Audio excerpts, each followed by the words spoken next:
여러분 안녕하십니까? 세계 제2차 대전이 끝난 이후에는 이 세계사가 아주 격변기였죠.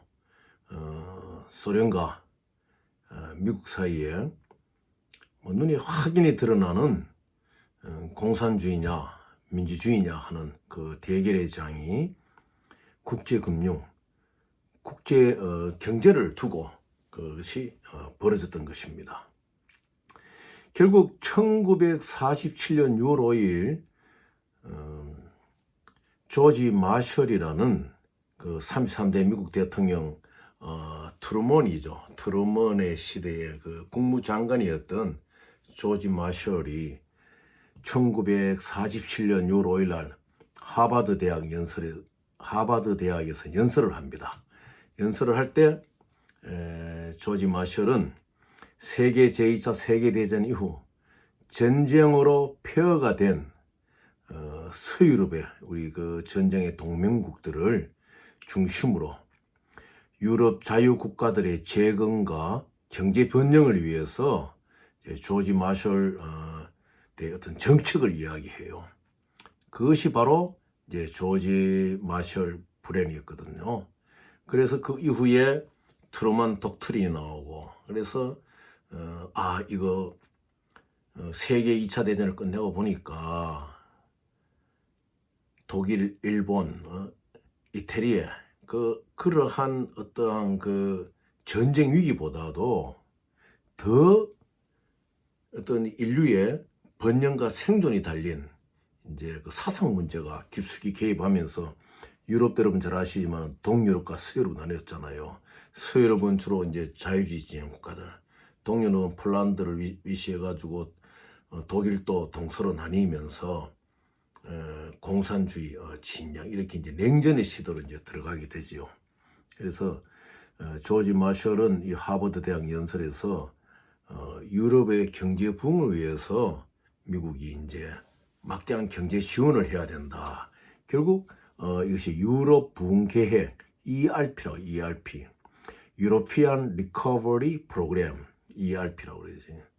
그래, 유럽 부흥 계획을 세워가지고 거의 1948년부터 52년도까지 거의 140조, 현재 돈으로 이제 환산한다 그러면은 140조에 가까운, 하나 140조에 가까운 지원을 이제 부어넣습니다. 부어넣어가지고 서유럽의 그 경제를 부흥하죠. 여러분들이 시간이 계시면 그 2차 세계대전 이후에 그 베를린이라든지 런던 시가지라든지 프랑스 시가지를 한번 보세요. 우리가 6.25 전쟁 이후에 폭격을 당한 서울 시민의 어떤 그 시가지와 크게 같아요. 그 엄청난 폐허 속에서 미국이 공산주의에 물들지 않는 자유주의 국가를 만들기 위해 가지고 140조라는 돈을 투입하면서 이 민주주의를 지켜낸 것이 바로, 자유민주주의를 지키는 것이 바로 이 마셜 플랜의 정책이었어요. 결국 마셜 플랜은 이것을 인해 가지고 그 노벨 평화상까지 받게 되지요. 그리고 트루먼 대통령은 오늘날 인류사에 있어서 그 비록 냉전 시대의 장을 열었지만은 공산주의로부터 민주주의를 지킨 아주 위대한 대통령으로 이제 충성을 받고 있습니다. 그때 상황은 여러분들 참 말할 수 없었어요. 그리스 같은 경우 이러면 지금 편안하잖아요. 그리스까지도 공산주의 게릴라들이 내란을 일으켜가지고, 그리스가 그 공산주의 게릴라들에 의해 가지고 엄청난 위험에 처했을 때 미국이 또 많은 지원을 해가지고 그리스를 이제 자유민주주의 진영의 국가로 이제 그렇게 이제 다시 살리고, 그래서 서유럽의 한 16개국 국가들이 힘을 합쳐가지고, 그러니까 물론 독일은 나눠졌죠. 서독, 프랑스, 뭐 영국, 이렇게 벨기에 이래가지고 이제 다 이래요. 그러니까 유럽을 여행해 보면요, 1차 대전이나 2차 대전은 세계 대전이라고 말하기에 좀 민망해요. 왜냐? 그 유럽 원래 그 철강 생산이 유명한 곳이잖아요. 철판만 제대로 잘 만들면 좋은 장갑차만 있으면은 그대로 밀면 돼요. 물론 런던은 배를 타고 간다든지 항공기로 공격을 해야 되지만은 좋은 전차가 있으면은 그 유럽은 그 전쟁에 접근하기 아무것도 좋은 전차와 좋은 지력가가 있으면은 세계 대전이라 하기에 조금 어색하죠. 만일 우리 아시아에서 전쟁이 나도 이건 세계 대전이 될 수밖에 없어요. 왜냐하면 육군, 해군, 공군의 그 상군 작전이 펼쳐질 수밖에 없는 거 아니겠습니까? 그런데 3차 대전 안 해야 되겠죠. 안 해야 되는데. 그래서 이것을 이제 마샬 플랜이라고 했어요. 마샬 플랜은 바로 유럽인들을 경제 부흥을 시키는 ERP 운동의 일환으로서 140조를 그러니까 1948년부터 1902년까지 막 막대하게 이제 투입을 해가지고 유럽의 경제 부흥을 일으켰죠. 그래서 소련의 그 공산주의 블록화가 되는 것을 막아낸 거죠. 뭐 폴란드, 루마니아, 헝가리 다 동유럽은 공산주의 국가 아니었습니까? 심지어는 독일도 베를린의 장벽으로 나눠져 버리고요. 이제 이렇게 됐는데요.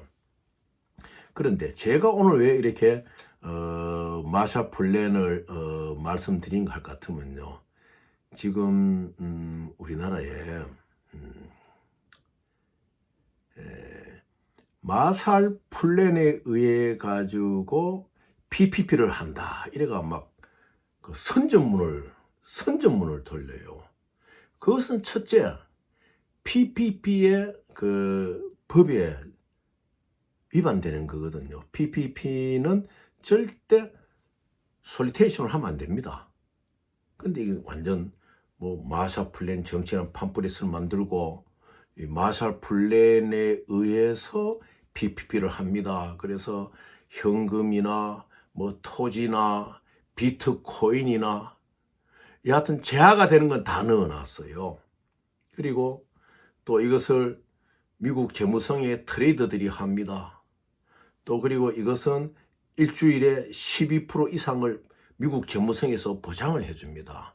아, 겁도 없이 막 이런 거를 막 뿌리는 거예요.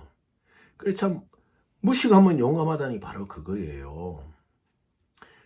그래서 제가 오늘 이제 이렇게 마샬 플랜을 말씀드려요. 마샬 플랜은 이미 1948년에 트루만 시대 시작해가 1952년 다 끝난 거예요. 140조를 서유럽에 투자해가지고 유로피안들의 리커버리 프로그램, 경제 부흥을 일으킨 ERP 사업이었던 것이죠.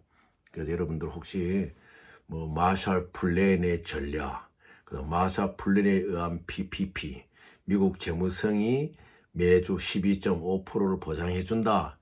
그런 뭐 찌라시라 그러죠. 찌라시가 돌아다니면 눈여겨보지 마십시오. 굉장히 위험해요. 그 보면요, 비트코인도 된다. 그 토지도 맡기면은 2주 뒤에 몇 프로를 준다. 토지 감정가 몇 프로를 준다. 그 완전 엉터리거든요. PPP는 절대 초청에 의해서 가는 것이지, 여러분이 내가 PPP를 하겠다고 있는데 은행이 와가지고 야, PPP 들어오세요 이렇게 하는 것은 그거는 범죄예요. 범죄. 응? 안 되는 거예요. 예를 들어 변호사가 길에 서가지고 우리 이강수 변호사 사무실에 오세요 하고 길거리에서 소매를 땡기면은 그 위법 아닙니까? 그것도 솔리테이션에 걸리는 거거든요. 똑같은 게 호객 행위를 하는 거잖아요. 그래서 모르고 막 그런 거를 막 돌리는 거예요. 그러니까 뭐 이거는 정말 10명 중에 1명이라도 100명 중에 1명이라도 혹 해가지고 뭐 자기 땅을 가져간다든지 자기가 어떤 비트코인을 갖다 준다든지 뭐 자기의 돈을 맡겨 이럴 경우에는 정말 여러분들이 곤란을 당하는 사항이 발생한다. 또 그것도 이제 어떤 종교의 이름을 빌려서 막 그렇게 해요. 그래서 참 이 나라가 정치인이 정치인의 이름을 빌려가지고 자기의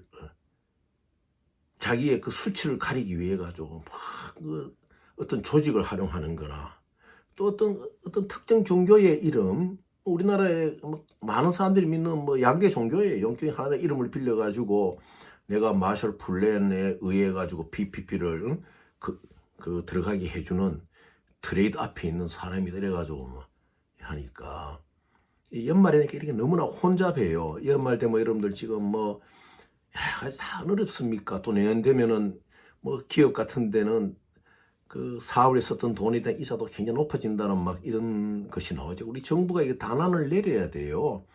절대 우리 정부가 지금 은행이 갖고 있는 이자 포인트는 너무 높거든요. 내밀히 들여다봐야 됩니다. 지금 뭐 어디에서 참 많은 사람들이 주가 그저 애도를 하고 그래 가는 것도 그것도 뭐 인륜으로서는 뭐 봐서는 그렇게 우리가 그럴 수도 있다 하지만 지금 그 드론이 서울 시내 상공을 막 돌아다녀도 그거 하나 제대로 못 잡는 건 말이 안 되는 이야기거든요. 중동만 하더라도 벌써 3, 4년 전부터 4, 5년 전 5년도 넘었을 겁니다. 3, 4년 전부터 이미 ISIS나 어떤 테러 분자들이 예를 들어가 쿠웨이트의 리파이너리를 공격할 때 드론으로 공격할 거 막아낸 그 방어 그거를 다 하고 있어요. 심지어 우리나라 기술자가 하고 있습니다. 그런데 이제 와서 그 무인기 하나를 제대로 처리 못한다는 건 말이 안 되거든요. 그래서 우리가 지금 경각심을 갖고 과연 이 국가가 지향하는 목표 속에서 지금 가장 중요한 것이 무엇이냐? 결국 모든 국민이 행복을 추구하기 위해서는 이 국제금융에 대한 시각을 넓혀가지고 대통령부터 전부 다 국민의 생각과 이 나라를 운영하는 것도 좋지만은 외화를 벌여 가져올 이 국리를 해야 돼요. 그러기 위해서는 우리가 정말 진정한 트레이드 PPP 전사들을 만들어야 되는데 이 마셜 플랜이 벌써 몇 년 됐습니까? 1952년이면은 70년도 더 됐을 거예요. 그걸 이제 그 찌라시를 돌리면서 이렇게 한다고 우리나라 양대 종교에 관계된 한 사람이 한 몇 명 될 거예요 지금. 그래서 오늘 여러분들이 말씀드리니까 절대 그것은 아니고 또 PPP는 그렇게 솔리테이션을 하는 것이 아닙니다. 여러분이 좀 말씀드리지만은 서류를 내 가지고 누구의 인도를 받아 서류를 내가 억셉턴스 레터를 받고 억셉트 레터를 받으면 또 이제 파실리테이터한테 내 가지고 인비테이션을 받고 그리고 뱅크로 들어가 가지고 하게 되고 물론 가정에 대해서 옆에 사람들 말은 할 수가 있지만은 내가 얼마의 이익을 다 막 떠들다니고 그런 건 아니거든요. 그래서 이게 이제 마셜 플랜이 그러한 용도로 쓰였다. 지금 이제 간간히 이제 마셜 플랜으로 또 이야기를 해요. 무슨 이야기냐? 그때 이야기할 때는 21세기 마셜 플랜이라 그럽니다. 얼마 전 지난 6월달이죠. 루가노. 그러니까 우리가 프랑크푸르트에서 열차를 타면요 한 3시간 반 하면 이제 지리를 갑니다. 그 프랑크푸르트 암마인 스테이션에서 딱 타면은 3시간 반 하면 이제 지리에 도착을 해요. 지리의 그 스테이션에 딱 도착하면은 거기 또 루가노까지도 그 열차가 또 갑니다. 그 루가노는 거기 뭔가 하면 과거에 이탈리아 마피아들이 거기 많이 와 살았어요. 왜냐면 2차 세계대전이 끝나니까 그 무기상들이 이탈리안들이 많았고 독일인들이 많았잖아요. 그러니까 이 독일인들은 주로 스페인, 포르투갈과 이제 스위스로 들어오고 이탈리아 애들도 스위스로 많이 들어왔고 지역적으로 가까우니까. 그런데 이탈리아들은 주로 루가노에 많이 있었어요. 그리고 이 스페인계 애들은 쥐리히, 그 제네바 이래 좀 이렇게 흩어져 있는데 그 찌리스 루가노까지 얼마 안 돼요. 그 루가노 가면 이제 저는 루가노에 좀 살아봤습니다만은 그 아주 좋은 호수도 있고 이탈리아 마피아들도 한 번씩 볼 수가 있어요. 오리지널 마피아들이죠, 걔들은. 그리고 그 루가노에서 이제 또 열차를 조금 타고 가면 우리가 항상 뭐 대구 같은 거는 밀라노와 같은 섬유 도시를 만들자. 밀라노도 패션 도시를 만들자. 그랬으면 과거에 한 20년 전만 하더라도 밀라노를 거쳐서 이제 로마로 이제 그 행로를 하는 것이거든요. 이제 그런데 루가노에서 유럽의 이제 이 경제관계 사람들이 모여가지고 물론 정상도 또 왔죠. 와가지고 무엇을 우리 한국도 참여했는 거, 한국은 10월달에 참여했죠. 그래 모여서 무엇을 했느냐? 21세기 마셜 플랜을 들어가야 된다. 이 21세기 마셜 플랜으로 뭐겠습니까? 우크라이나의 전쟁 이후의 회복이에요. 우크라이나가 지금 전쟁 전비로 내가 한 55조, 56조 가까이가 지금 우리 하나로 아주 지금 국가 전쟁 위기에 처해 있거든요. 그래서 이제 유럽에서 그래 참 이 사람들이요. 미국으로 받은 일단 은혜라 그럽시다. 그레이스. 일단 돈을 140조라는 돈을 받아 부흥을 했으니까 유럽이 그것도 동유럽, 서유럽 나눠져 있었을 때니까 서유럽이 얼마나 혜택을 안 입었습니까? 여러분들 2차 대전의 사진 한번 보시죠. 런던 거리 보시죠. 막 거의 다 부서졌잖아요. 프랑스 파리 세느강이나 저 에펠탑 옆으로 엉망진창이에요. 그런 나라를 지금 유럽을 아름답게 만들었지 않습니까? 그다 미국이 돈 갖고 했거든요.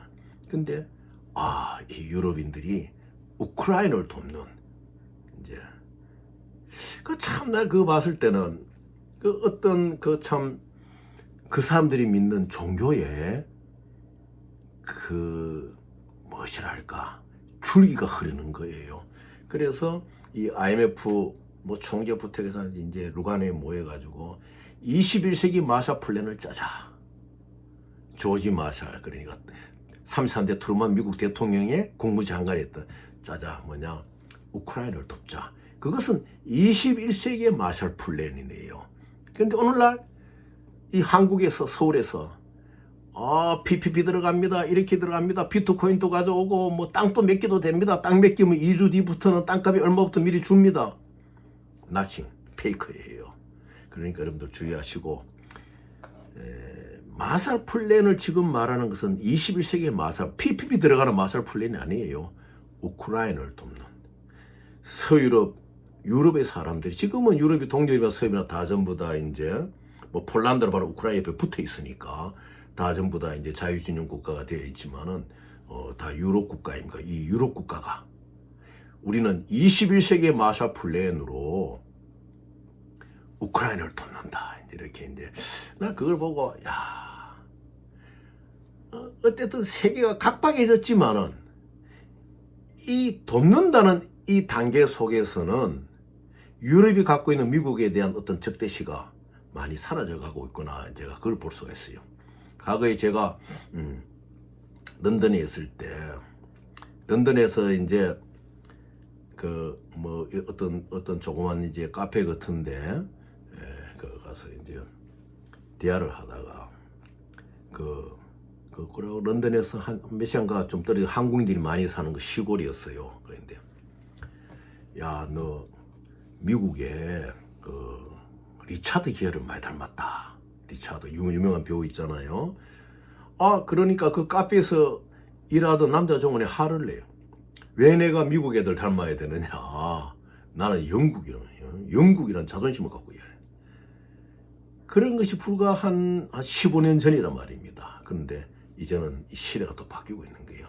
유럽 국가 유럽 몇 명이 돼가지고 우크라이나를 돕자. 그래가 그거는 21세기의 마샬 플랜으로 가고 있다. 그래서 뭐 1948년에서 1952년 사이에 140조로 미국이 서유럽에 투자해가지고 유럽의 경제를 리커버해주는 ERP 정책의 마샬 플랜과 이건 틀리는 거예요. 틀리는 거니까 뭐 마샬 플랜을 빙자해가지고 PPP 들어간다 하는 그러한 부류의 어떤 인격체들을 여러분들 조심하기를 바라겠습니다. 연말이 되니까 막 어수선해요. 정말 말도 안 되는 이러한 국제금융 안에서 말을 하는 사람들이 있는데 여러분들 옥석을 잘 가리셔가지고 정리를 잘 하시고 아무리 급하더라도 확인과 확인, 컨펌 그리고 베리피케이션 그리고 어서티케이션 이것이 맞나 안 맞나 이것을 내가 어떻게 체크를 해야 되나 컨퍼메이션하고 그다음 베리피케이션 이것이 또 어떻게 발행이 되었느냐 이것이 제대로 가느냐 프로시딩을 확인하시고 그다음 어서티케이션 검증 과연 그렇더라 이걸 쓸 수가 있느냐 이런 과정까지 여러분들은 꼭 챙겨가야지 국제금융의 성공한 길을 갈 수 있다고 말씀을 드리겠습니다. 감사합니다 여러분.